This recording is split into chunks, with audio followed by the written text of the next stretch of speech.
warahmatullahi wabarakatuh. Waalaikumsalam.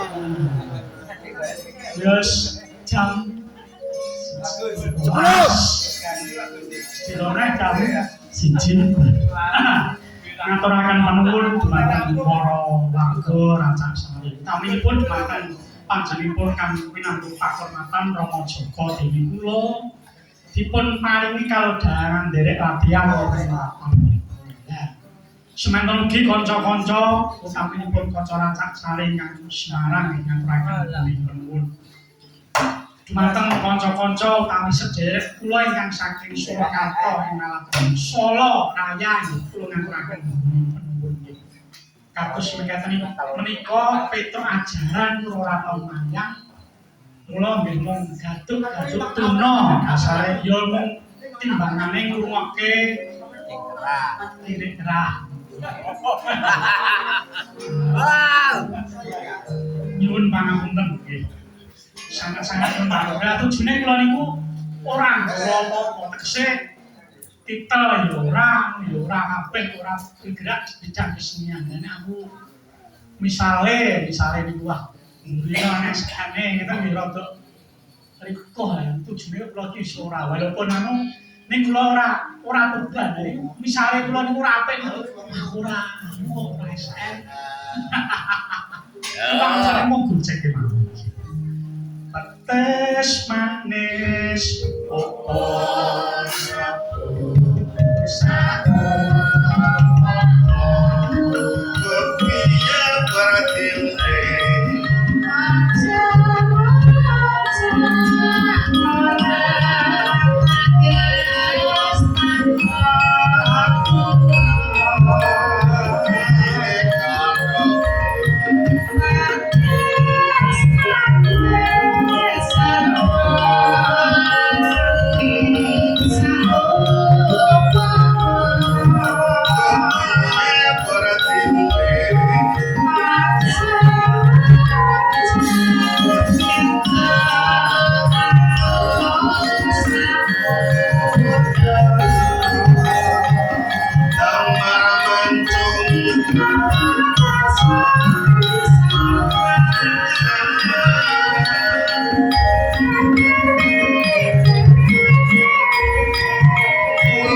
iki ya tak robat jebule malah mesti dadeke kaya ngene ora apa-apa.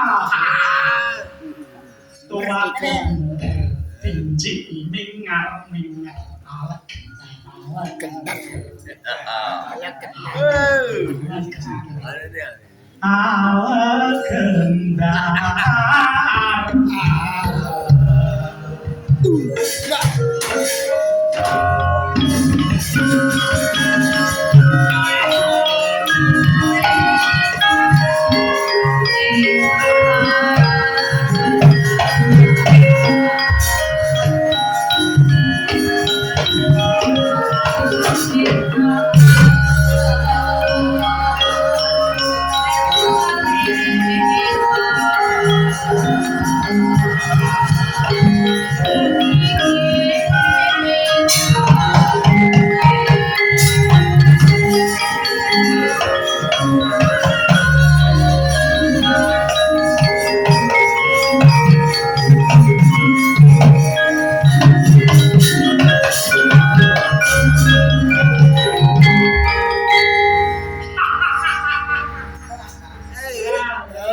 jalan-jalan. Tapi kan ya wis jalan nganti jam 12 dadi yo tenang. Ah ora apa-apa. TKT di Panang. Panang desa Dewan.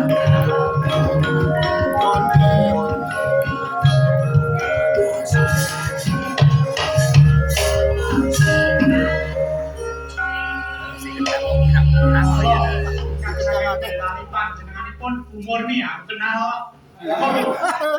Kawan. Ya mesti. Kawane pengendangnya kuwi. Aku Murni. Aku nyusul.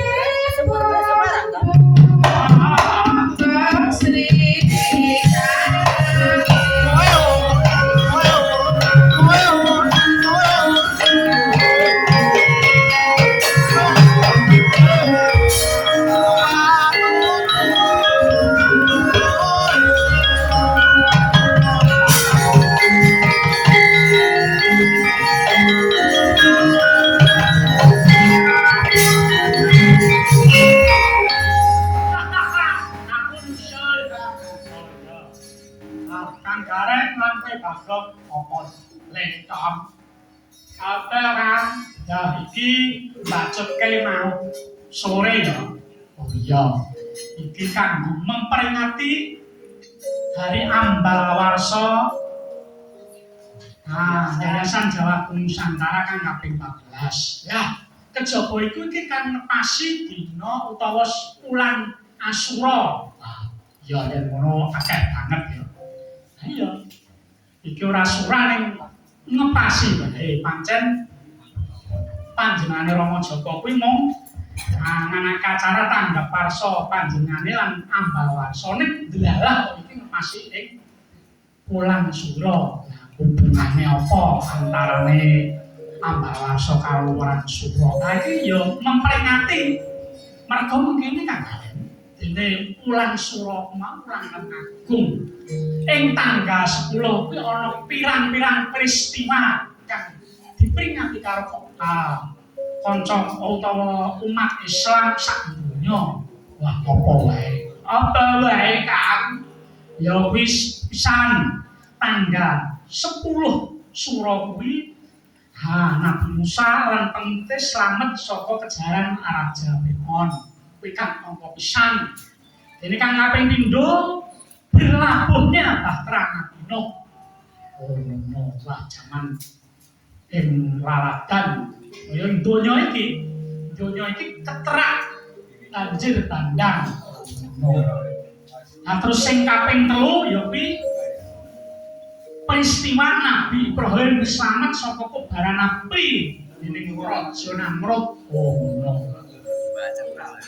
Nah, kang pungkasane utawa sabanjure ana sambung ngrapete karo tanggal 10 Sura ya kuwi Nabi Yunus metu saka wetenge iwak paus lan sabanjure iku kesembuhan karo panjenengane Nabi Ayub. Dene kang wekasan kuwi pertemuan antarane Nabi Yakub lan Nabi Yusuf. Ana sing ngarani utawa ana sing ngendika Nabi Yusuf metu saka pakunjaran ning uga ana sing ngendika pertemuan Nabi Yakub lan Nabi Yusuf. Ngono wae. Yen dina kang agung. Ya ulang kang agung ora mung dina. Wah, yen ngono pancen pasi iki bisa rame tegese kabeh kena ana sing ulang tahun, ana sing memperingati dina utawa bulan Asyura.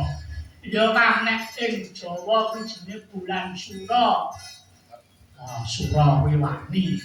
Wani iki ya wani. Kuwi sing mendhake Rama Joko wis lengkap ning gandeng awake dhewe ora perlu gandeng iki mung pakliran kas. Ning iki ganti. Yo ganti piye? Ya. Ini saben ana pentas kuwi mesti ana bintang tamu. Nah, saiki spontanitas. Nah, wae bintang tamu saiki tak nyuwun panjenenganipun Rama atau Bapak Tunggono monggo munggah panggung. Monggo aja.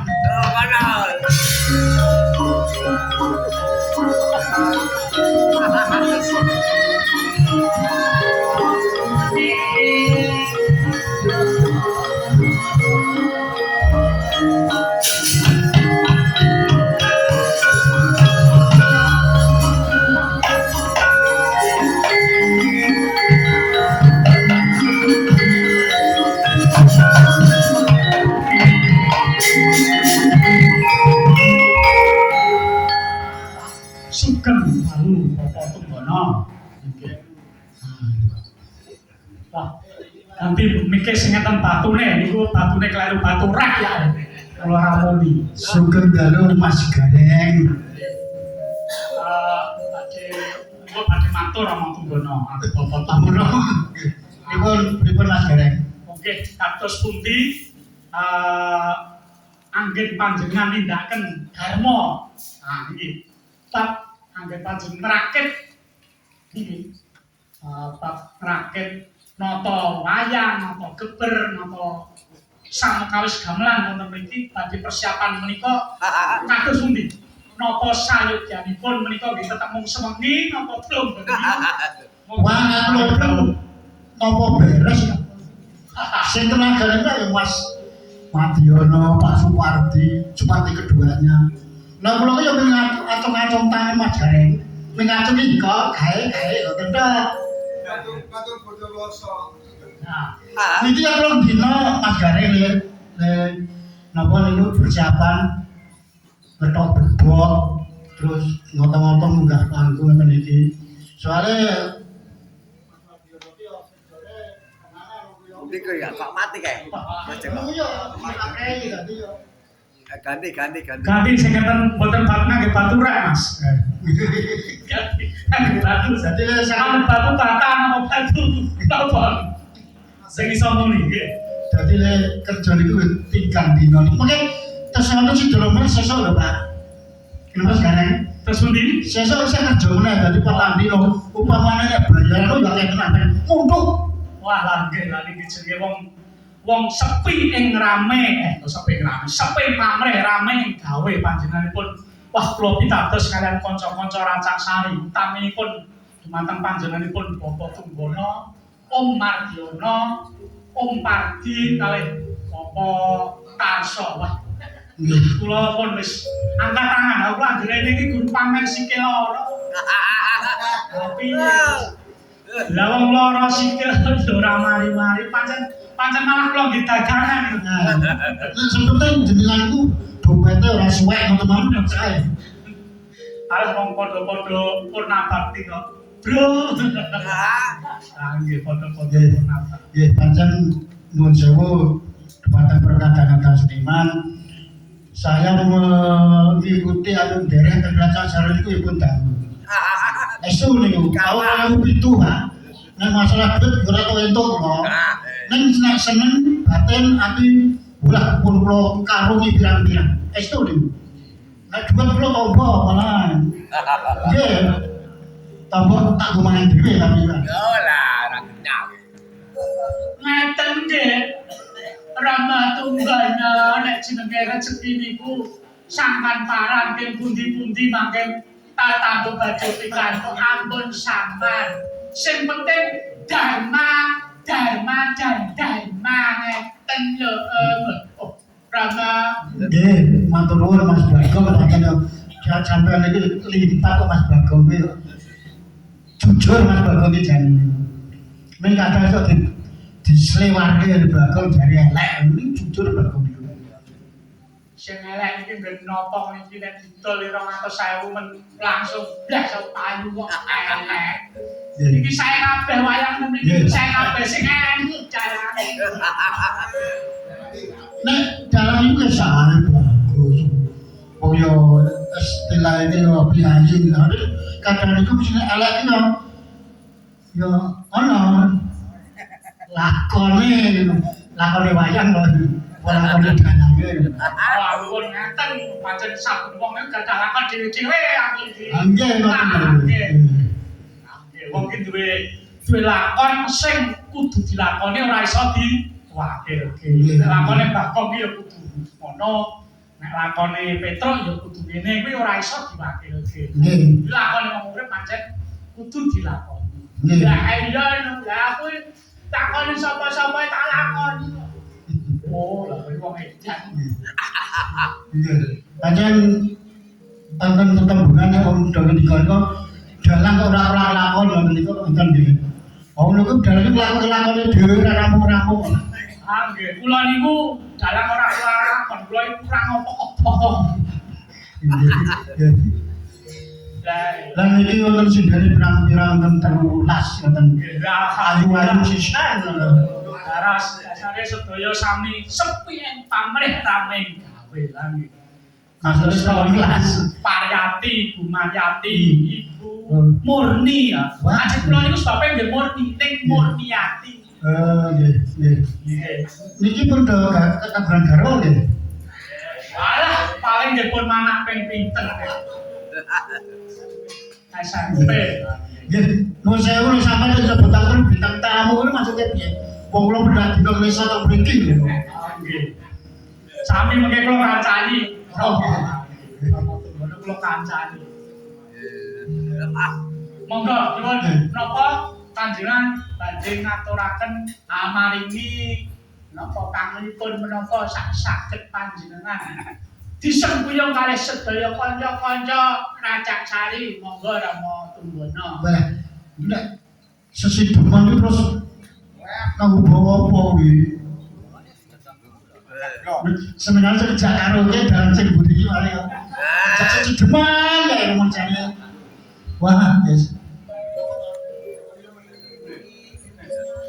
Lek karo tawakno iki mau Bon, iki suara le. Mas Gareng, Terus pundi? Terus dengarkan suara saya kalau saya siap.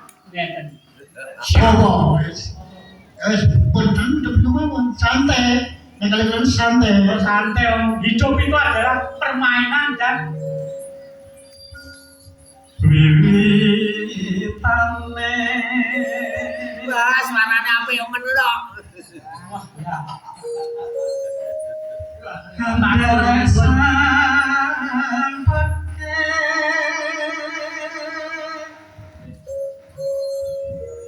priobegos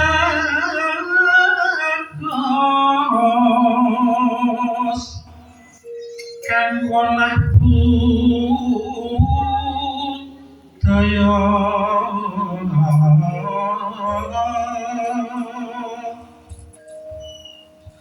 sowan menyambut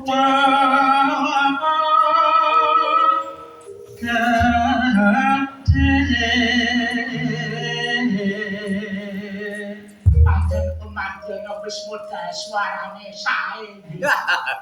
Aja mula yo mung karek kene larise. Kelakuane sing ora apik. Kula nggih krungu diwakilke niki kula nggih ngerti ta. Bener treskan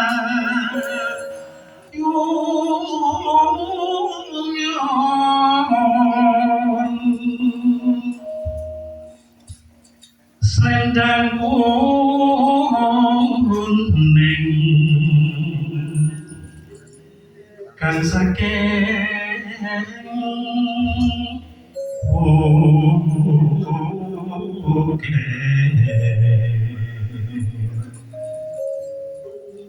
swara kurang temono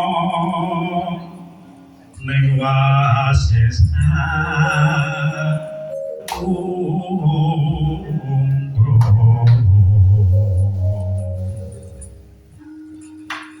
Angumrong parang bendoro Santiayo pijar ngincangake alis terus tresno sasidenan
Pedro.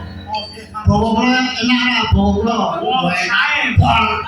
Nah, situlah namanya Diracak Sari itu saling mengisi, saling membantu, saling menolong. Jadi sampun matur sembah nuwun. Ampun gumun Diracak Sari iki yoga-yoga iki ndonga tombo. Opune kok dalange. Pak Gali iki melu megat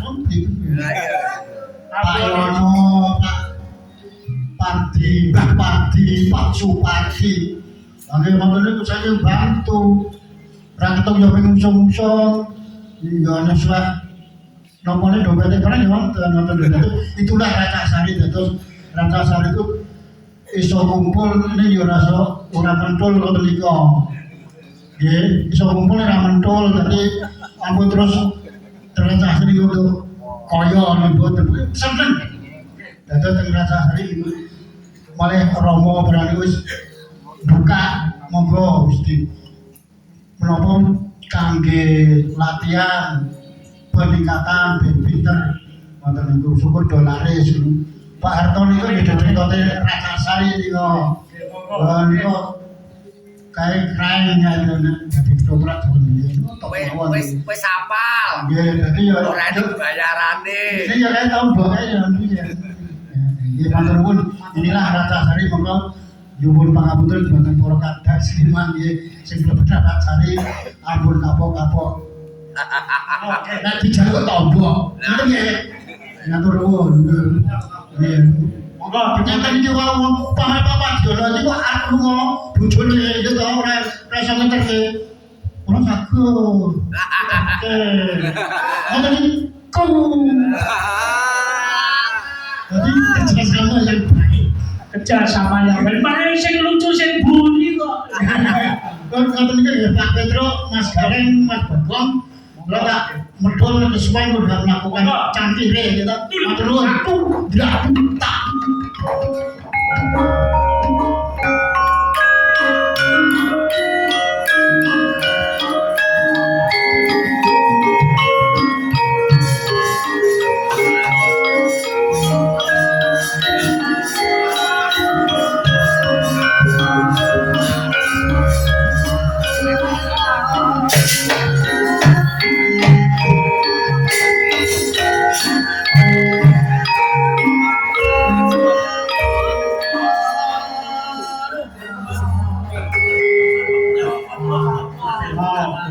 Bisa ora sangat bintang tamu ya bintang tamu kaca dhewe ya jalan ya Pak kabeh iki arek penggarape lha iki ngene wektune iki yo muyak banget iki wis meh jam 1 yo Kang Gareng ayo raketan sak lagu yo dangdutan apa asu sore apa Jawana monggo sing penting apa nek kula niku rasa sing angel-angel sing penting di luar kepala nek di luar kepala Pak Mas wah, monggo. Kendange ganti. Kendange akeh, kendange ganti. Malam ini kendangnya 6 ya.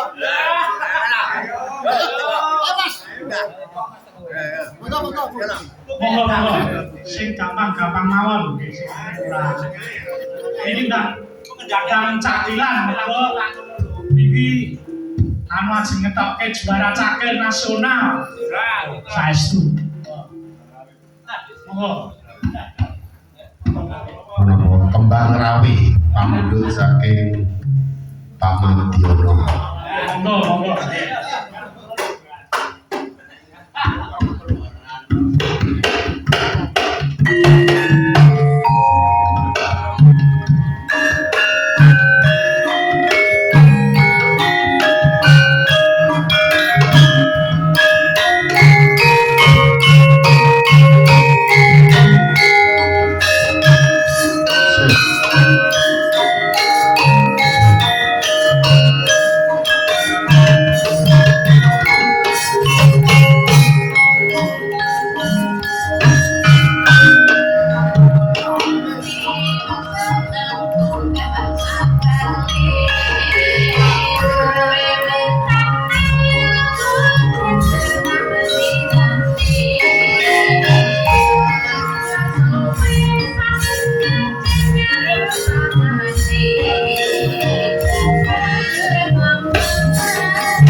Jane apa ngaturi Pak Katiran yo tapi Pak Tumiran tapi gandeng wektune senengen nggondak kokean yo lho.